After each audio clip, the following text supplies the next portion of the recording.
Dear students, welcome to our channel Pipasa Pathshala. Today we will write an English essay on a picnic.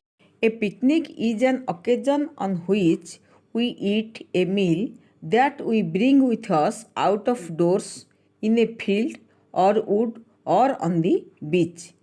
On New Year's Day this year, some of my classmates planned for a picnic on the beach at Konark. We hired two private Maruti cars for our journey. We left at 7 o'clock. We reached the picnic spot in a couple of hours. We chose a grassy place and spread our carpet there.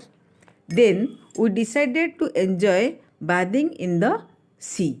Now it was midday and we were hungry. We ate our lunch to our fill.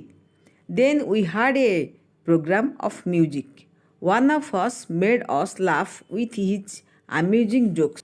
We also had a few group photographs.